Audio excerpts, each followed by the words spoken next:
जालना शहरात धक्कादायक प्रकार उघडकीस आला आहे. महिला जीएसटी अधिकाऱ्यांसह खासगीकरण सल्लागाराला 60,000 रुपयांची लाच घेताना अटक करण्यात आली.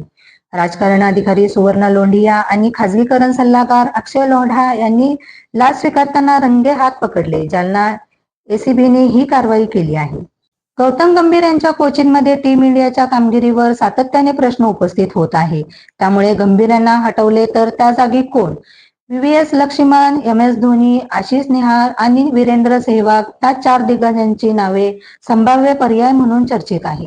दिल्लीत राजकीय घडामोडींना वेग आल्याचे चित्र पाहायला मिळत आहे. बड्या नेत्यांची गाडी भेटी सुरू असल्याने राजकीय चर्चांना उधाण आलं. अशातच राष्ट्रवादी काँग्रेस, अजित पवार गटाचे खासदार आणि प्रदेशाध्यक्ष सुनील तटकर यांनी पंतप्रधान नरेंद्र मोदींची भेट घेतली. काल केंद्रीय गृहमंत्री अमित शहा यांची भेट घेतल्यानंतर आज तटकर यांनी थेट पंतप्रधान नरेंद्र मोदी यांची भेट घेतल्यानं विविध चर्चा सुरू झाल्या आहेत. JT news.